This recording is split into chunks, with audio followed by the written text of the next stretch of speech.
வணக்கம். இந்தியாவோட இடதுசாரி இயக்கம் அது சரியான பாதையில தான் போகுதா இல்ல அதோட அடிப்படை கொள்கைகளையே நீர்த்து போக வச்சிருச்சா?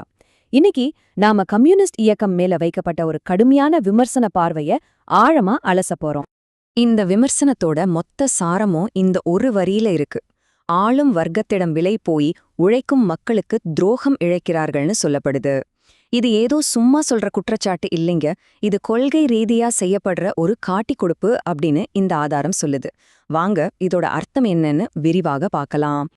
சரி, இவ்ளோ பெரிய குற்றச்சாட்டை எப்படி புரிஞ்சுக்கிறது? வாங்க இது ஒரு 5 பகுதியா பிரிச்சு பார்க்கலாம். இதுதான் நம்மளோட ரோட் மேப்.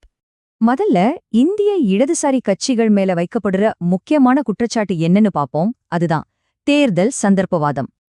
இந்த விமர்சனத்துக்கு ஒரு லேட்டஸ்ட் உதாரணமா எதை சொல்றாங்கன்னா, இந்த இந்தியா கூட்டணியத்தான். பாத்தீங்கன்னா இது பல எதிர்க்கட்சிகள் சேர்ந்த ஒரு மெகா கூட்டணி. தேர்தல்ல ஜெயிக்கணுங்கிறதுக்காக புரட்சிகரமான லட்சியங்களை எல்லாம் விட்டுட்டு முதலாளித்துவ கட்சிகளோடையே கைகோர்க்கிறது ஒரு சரித்திர பிழை அப்படின்னு இந்த ஆதாரம் வாதிடுது. சரி, இந்த சந்தர்ப்பவாதம்னு சொல்றாங்களே, இதோட ஆணிவேர் எங்க இருக்கு? அது திருத்தல்வாதம் அப்படிங்கிற ஒரு சித்தாந்தத்துல இருக்குன்னு இந்த ஆதாரம் சொல்லுது. அப்போ திருத்தல்வாதம்னா என்ன?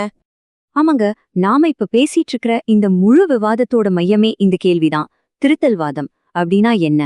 லெனினோட பார்வையில திருத்தல்வாதம்னா ரொம்ப சிம்பிள். அது தொழிலாளர் இயக்கத்துக்குள்ளேயே நுழைஞ்ச ஒரு முதலாளித்துவ சிந்தனை. அதாவது என்னன்னா, பெரிய புரட்சி எல்லாம் வேண்டாம், இப்போ இருக்கிற சிஸ்டம்குள்ளேயே சின்ன சின்ன சீர்திருத்தம் செஞ்சா போதும்னு சொல்றது. இது இயக்கத்தோட உண்மையான நோக்கத்தையே மாத்திடுங்கிறது தான் இங்க இருக்கிற குற்றச்சாட்டு. ஒரு சுவாரஸ்யமான விஷயம் என்னன்னா, இது ஏதோ இன்னைக்கு நேத்து வந்த கருத்து கிடையாது.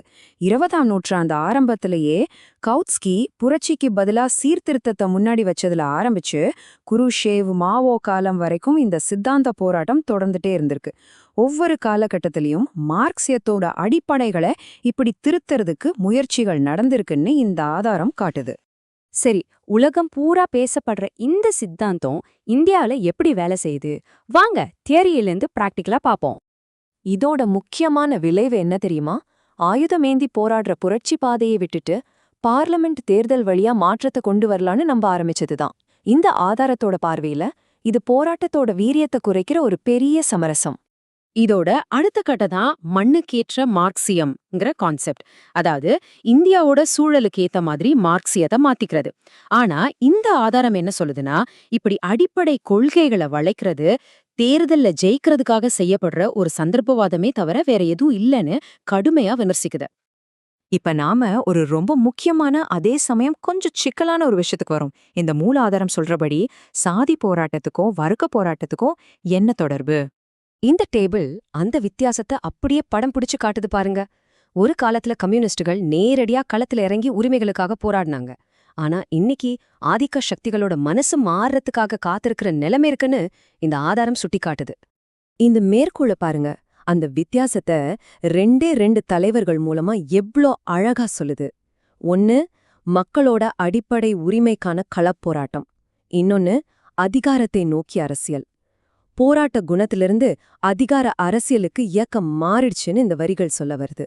சரி, இந்த சாதி பிரச்சனைய ஒவ்வொருத்தரும் எப்படி பாக்குறாங்க? இந்த ஆதாரம் அதை 3ஆ பிரிக்குது.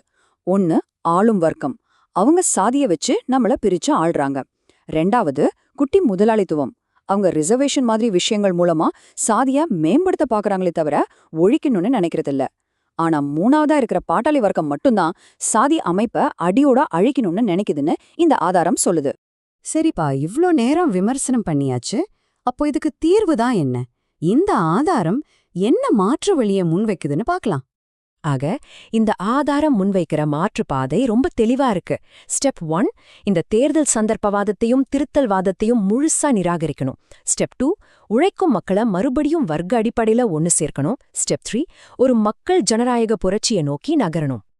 அப்போ இந்த ஆதாரத்தோட பார்வையிலிருந்து நம்ம கேட்டா, இந்திய இடதுசாரிகளோட எதிர்காலம் புரட்சி பாதையில இருக்கா இல்ல இந்த நாடாளுமன்ற பாதையில தான் இருக்க போகுதா? இது ஒரு பெரிய கேள்வி. இந்த சிந்தனையோட இந்த விளக்கத்தை நாம இங்க முடிக்கிறோம். யோசிச்சு பாருங்க.